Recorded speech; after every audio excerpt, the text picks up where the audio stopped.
For more than 60 years, Brits have been sold the dream of a new paradise life in Australia. Every year, nearly 30,000 people emigrate there, and many head for the vibrant city of Sydney. Attracted to the harbour lifestyle, the sunshine, and the 70 beaches up and down the coast. Wildlife warrior Gary comes to the rescue of an abandoned baby possum. She's terrified, of course, so we've got to be really quiet. Claire's restaurant business suffers a major setback. I work hard to earn this money and then they just come in and think they can take it. It's just horrible. We'll meet Tim, who spends his birthday indulging in a very British craze, sweeping Oz. And we'll discover the reality of a dream life down under.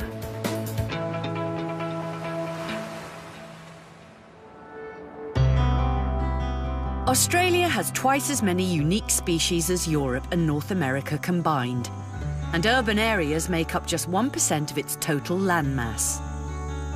However, its cities are growing rapidly. By 2026, Sydney's population is forecast to grow to over 4.9 million. And this urban sprawl inevitably has an impact on the wildlife. Volunteer animal rescuer Gary knows you only need to visit one of Sydney's roads to see the damage done. Here we are. Beautiful. Big blue-tongued lizard absolutely destroyed by being hit by a car. That's what happens when you put a major trunkway right through a national park. 38-year-old Gary grew up in the Lake District. He moved to Australia in 2001 and has never been back to the UK since. He trained as an electrician, but believes his true calling is working with animals. With the wildlife, it's the be-all and end-all of my existence. It's for me, it's my job. And the other work I do is to make money. You know, it's kind of, it's a passion. This wildlife warrior is part of a large network of volunteers who rescue and care for animals. He can get called out for anything, from birds to marsupials, to his speciality, reptiles. Yeah, we've got a bearded dragon. This is a common bearded dragon for this area. So that's him in his angry, leave me alone pose. Gary's next call is a baby possum that's been found abandoned at a children's nursery, but getting there is proving tricky. Uh-oh. You know what that means? We've come down a one-way street. Uh-oh. Yay. I've never done that before. It's interesting. Hi, I'm Gary from Wires. Do you know what the story is with this ringtail possum? Yes. OK. Are you here to collect it, or...? I'm just parked right outside the children's playground at the car park. We're right next door. In the wild, possums live in trees, but in urban environments they can take up residence in the roof of people's homes, which contributes to their reputation as a pest. This is a juvenile ringtail possum. How beautiful is he? In fact, we'll just check. I think it's a little girl. So she's terrified, of course, so we've got to be really quiet. OK, so she's obviously lost her parent, but she's going to be fine. No, I can't see. She'll be, a matter of a month or two. She's fully furred. So what we'll do is we'll call back into the call centre and get her to an experienced carer. Thank you very much indeed. Cheers. Thank you. See ya. I'm always kind of stressed when I get something that's outside of my my scope of work, and possums are certainly outside of my scope of work. So we're now taking a journey into the unknown. So let's do it.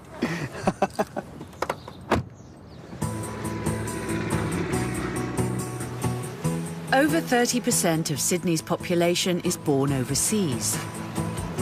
And this is reflected in the range of cuisine on offer. Bondi has a particularly varied selection, from Thai to Italian. But no trip to the beach would be complete without fish and chips. And Britt Clare's restaurant is a local favourite. Hey, the shop's been open since August 2005. It was my midlife crisis. I turned 40 and opened my own business, a fish and chip shop. I shouldn't tell you I turned 40, actually. I should keep my age a secret. Yeah. So, yeah, it's been over 6 years now, and I love it. I wouldn't do anything else now. Originally from Cornwall, Claire moved to Australia in 1994 and now lives with her Australian partner, Walter. I'd backpacked over here when I was in my 20s and always wanted to come back, but I was just happened to be with a group of friends, and a friend of mine came in saying, "Oh, guess what, I'm going to Australia." And I went, "Oh, I'll go if you want, if you need any help." And yeah, come over for 6 months, and 6 months turned into 18 years nearly. Claire worked in telecommunications when she first arrived, but after being made redundant, decided she wanted to be her own boss. I guess through having an open mind and nobody saying you need to be at work at 9 o'clock on Monday morning and you need to work all the way till Friday, I kind of did what I wanted and was really open to ideas.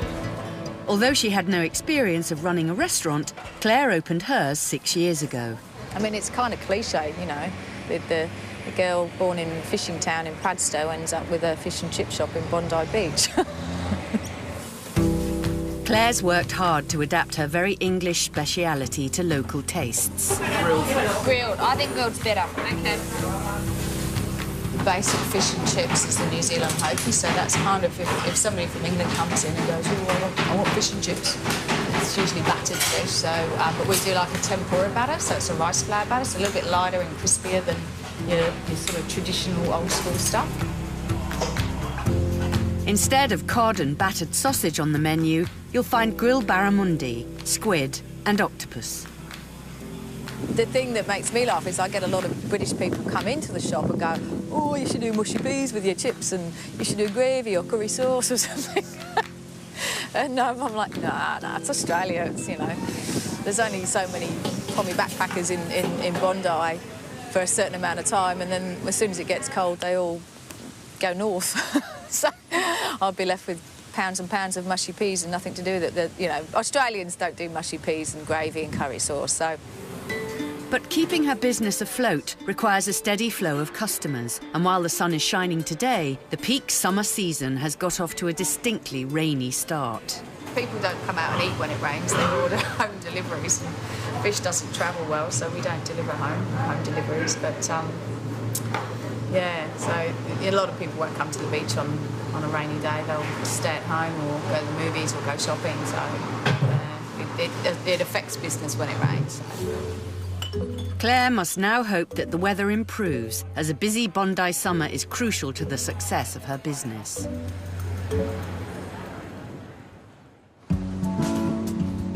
With an average 2,500 hours of sunshine per year in Sydney, the weather isn't normally an issue, but with a tropical climate, there's always the potential for heavy rain, prompting Sydney-siders to look for indoor entertainment. The Sydney Wildlife Centre and Aquarium can host over 10,000 visitors on a busy day. Among the animals and fish, you'll also find Tim from Cleethorpes, who is the centre's online marketing manager. This is the biggest Great Barrier Reef themed exhibit in the world, and does what it says on the tin. It's all super pretty tropical fish. 33-year-old Tim arrived in Oz as a backpacker 6 years ago and lives with his fiancée from back home, 31-year-old Lorna. We just always had it in the back of our minds that we'd like to come out, and we couldn't have timed it better, really. We'd made our decision to come, and then the redundancies all started to kind of kick in at home. My company actually kind of went to liquidation, and so we just knew we were doing the right thing. The Wildlife Centre is home to around 12,500 animals, ranging from the downright dangerous to the highly unusual. And what we've got in here are dugongs. So they're like, people call them manatees. They're not manatees, but They look like them. Dugongs are most commonly found in Australia's northern waters, and legend has it that early sailors mistook them for mermaids. There's only 5 or 6 of these guys in captivity anywhere in the world, and we've got 2 of them. A boy and a girl. They were both orphans, they were both washed up in Queensland.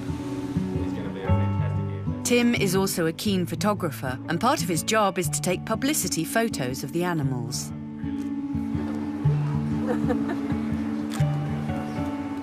I love animals and I love the outdoors, and it's a good industry, tourism. Yeah, it's great, I love it. It's been the best of both. It's the perfect job for you. It brings together digital and marketing, photography and animals. He doesn't have a bad day at work. He gets to take pictures of baby koalas. Everybody has bad days at work, but no, my bad days are probably not as bad as somebody who works in finance or property. He did go in having this much to do, and you've really created the job to your strengths, I think, which is, and again, kind of the Aussie culture out here has allowed that to happen. It doesn't matter if you've not done exactly that job before, they'll give you a go, and you've proved them it was the right thing to do. But although Australia has provided Tim with an interesting job, there's one major thing he misses about the UK. It's just the British sense of humour. Like, we're quite cynical, aren't we, as a nation? And Australia can be quite overly optimistic sometimes about certain things, and I'm not a cynic too much myself. But I miss that kind of the British mentality, really. But Lorna's hoping that a very British surprise she's planned for Tim's birthday will make him feel like he's back in Cleethorpes.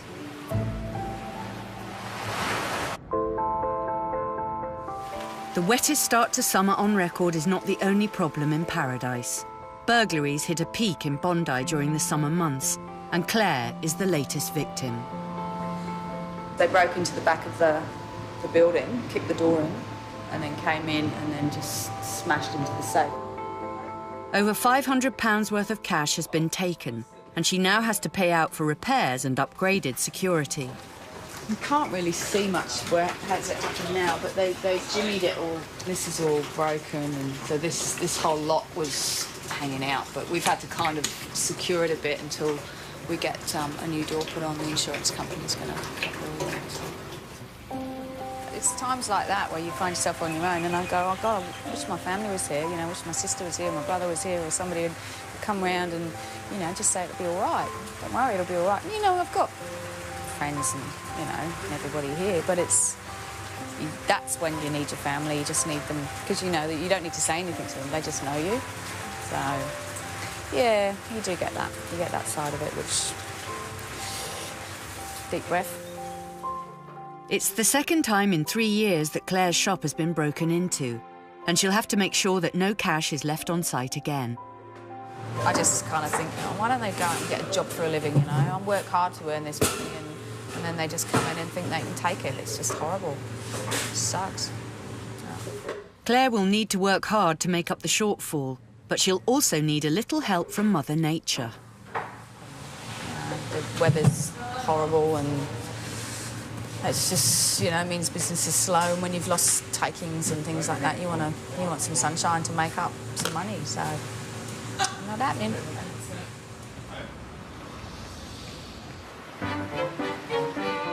Along the coast from Bondi, perched on the edge of the cliff top, is Clovelly Bowling Club, where Tim is celebrating his 34th birthday in a very British fashion.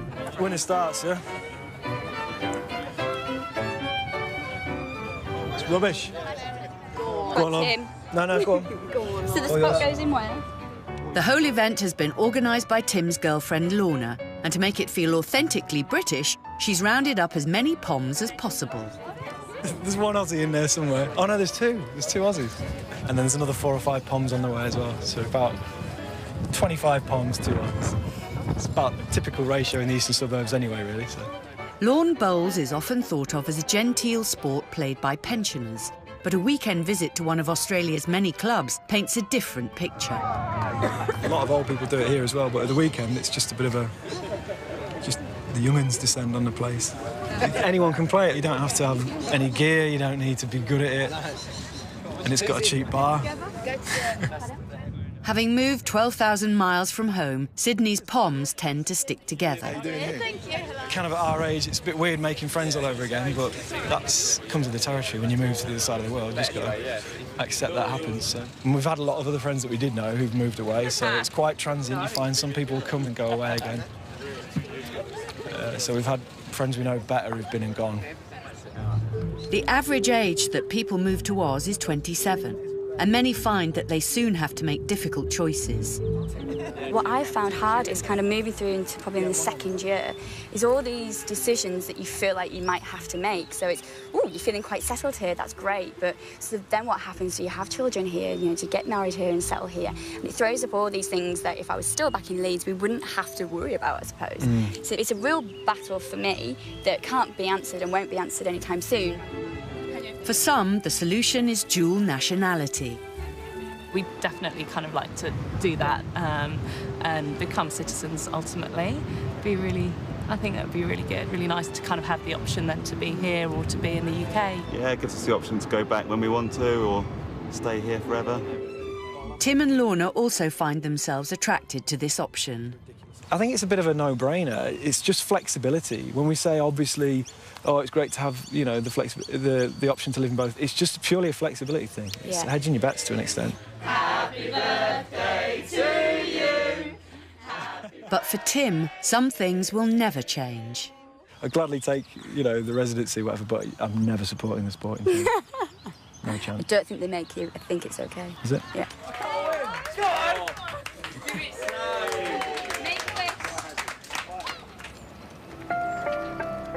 Animal rescuer Gary is taking the ringtail possum he picked up earlier to an expert carer. Having been separated from its mother, it's vital that it receives attention as soon as possible. Hello, Marilyn. Yes, hello. Hi, how are you? Hello.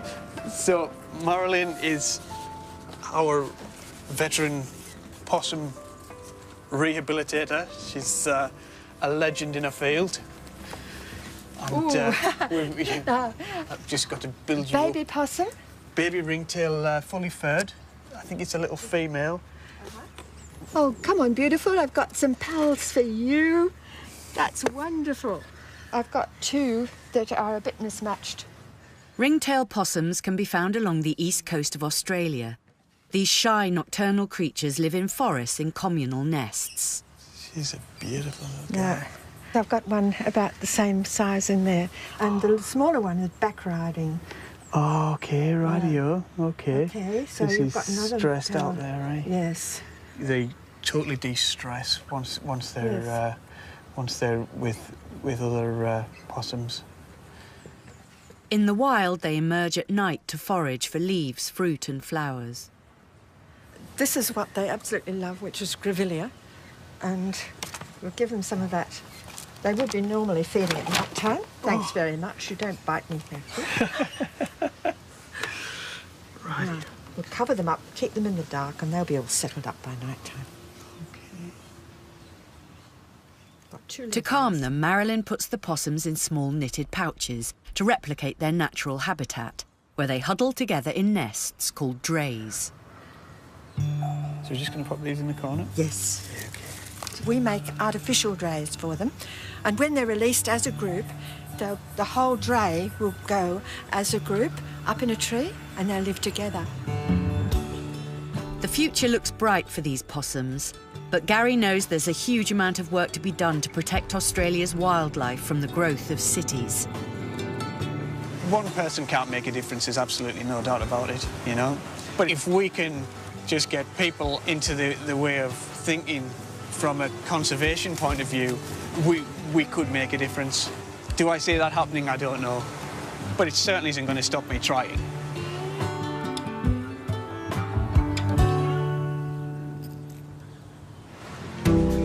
Over in Bondi, the sun's finally out, and business is improving for Claire. But the weather's not the only reason why things are looking up. Hey, I was sitting in the back of the car with two friends, and I just asked one of them to buy the paper, and I opened it up, and it was just like, oh my God. And when you suddenly see your big face looking at you, it's like... It's funny. You feel a bit embarrassed, actually, but anyway.